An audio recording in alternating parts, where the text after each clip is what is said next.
Hello everyone, welcome to the lesson, part 2 of using logarithmic and exponential functions to model. The question: the population of California, P15 millions, can be approximated by the logistic growth function. P of t equals to 95.2 over 1 plus 1.8 e to the negative 0.018 t, where t is the number of years since the year 2000. A. Determine the population in year 2000. So we have P of t is equal to 95.2 over 1 plus 1.8 e to the negative 0.018 times t. So we need to find the population in the year 2000. The year 2000, t would be equal to 2000 minus 2000 should be equal to 0 because t is the number of years since the year 2000. So there are 0 years since 2000. So we plug in 0 right here. You could say P of 0 is equal to 95.2 over 1 plus 1.8 e to the negative 0.018 times 0. And if we know 0 times anything will give 0, and e raised to the 0 will be equal to 1. So all this part of the expression equal to 1. 1 times 1.8 would be 1.8, so that would give you 95.2 over 1 plus 1.8, which is 2.8. Plug that in your calculator, that should give you 34. So your population in the year 2000 is 34 million in the year 2000. Right? And we're done. So we have 34 million, population of 34 million in the year 2000. Part B says use this function to determine the time required for the population of California to double since the year 2000. So for part B, doubling means then, doubles means twice of the population in the year 2000, which was 34. So that would be 2 times 34 is equal to 68 million.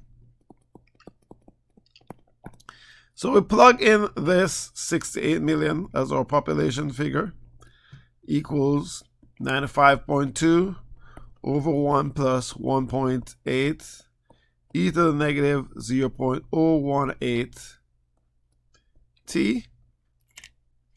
Then we have to do a bit of algebra to find our t. So let's do a bit of quick algebra right here. Multiply both sides here by the denominator. 1 plus 1.8 e to the negative 0.018 t. And on this side, 1 plus 1.8 e to the negative 0.018 t. Right? So what you will have then is 68 right here times 1 plus 1.8 e to the negative 0.018 t. So we're trying to find t, and we set this equal to 95.2. Again, we could either distribute the 68 here, but it's easier to just divide through again by 68. And so what we have then is 1 plus 1.8 e to the negative 0.018 t equal to 95.2 over 68. Then there's a 1 here that we must try to undo. So this is a plus 1, so subtract 1 from both sides.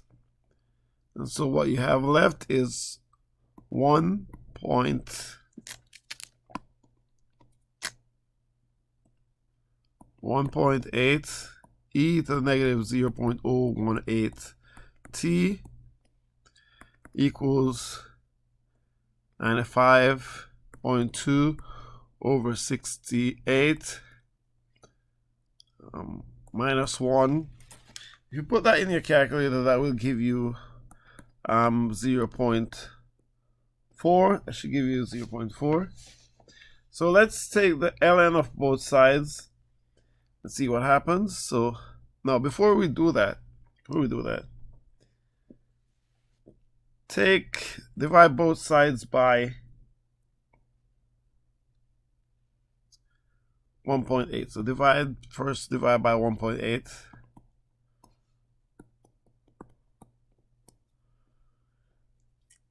So what we have left here is e to the negative 0.018 t equals 0.4 over 1.8. That's going to give you the recurrent decimal, like 0.22222 and so on. Then we want to take ln of both sides. So take ln both sides. And so if we take ln of e and ln of 0.4 over 1.8, the ln here and the e are inverse operations, so they will undo each other. So we're left with negative 0.018 t equals to the ln of 0.4 over 1.8, and then finally we divide both sides by your negative 0.018 divided by negative 0.018. And if we put that in our calculator, we end up with t in approximately 83.56 years. Right? So our answer is 83.56 years. That's the number of years that it will take for the population to double. Now let us look at another example. This time has to do with money invested. 15,000 is invested, and at the end of 3 years, the value of the account is $19,356.92.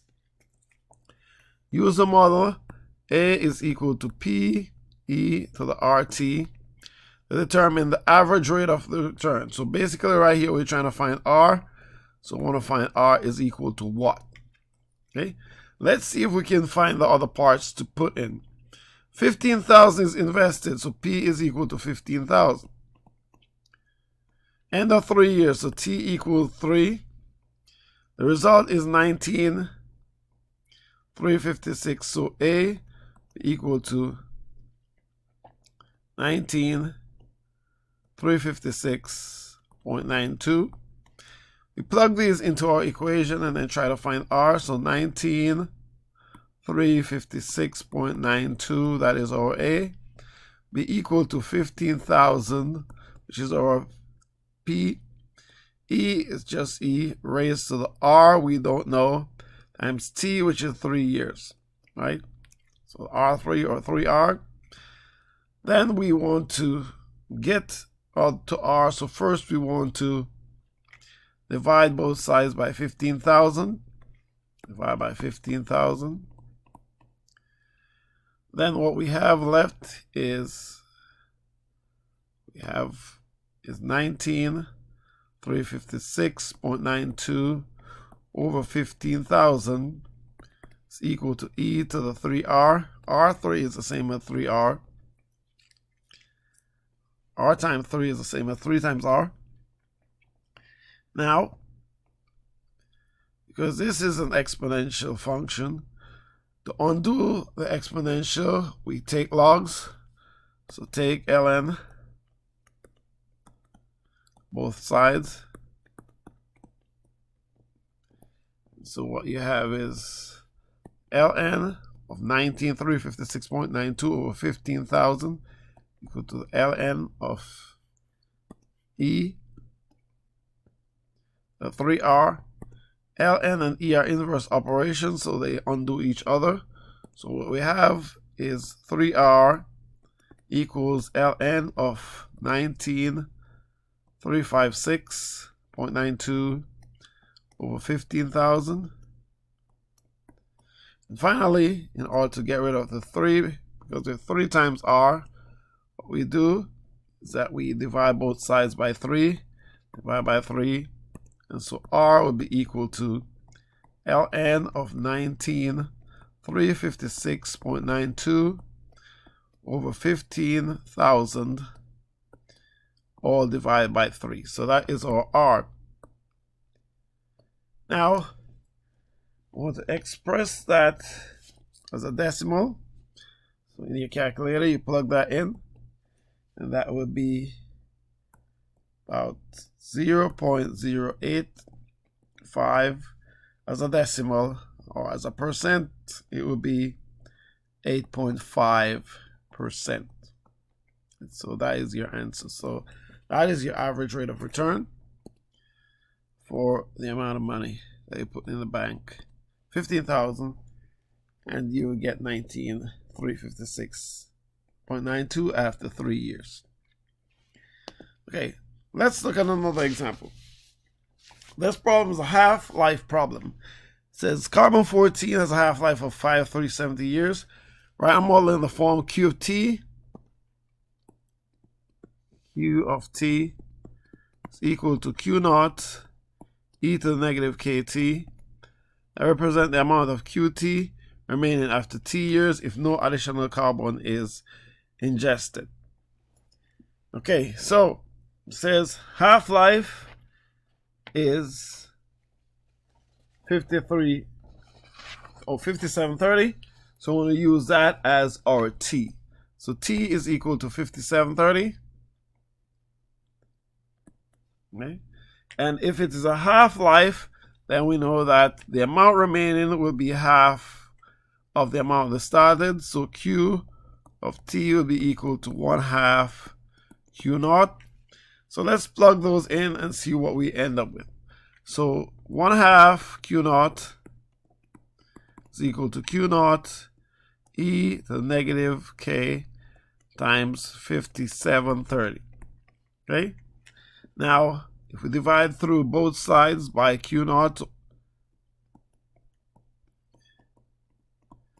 what we have left is 1/2 equals e to the negative K times 5730. 5730. Now we take ln both sides, so take ln both sides to undo this e. Take ln both sides. So we take ln of 1/2 is ln of e, ln of all this. Note the ln and the e are inverse operations, so they will undo each other. So what we have next is ln of 1/2 is equal to negative K times 5730. To get K by itself, just divide both sides by negative 5730. By negative 5730. And so K would be equal to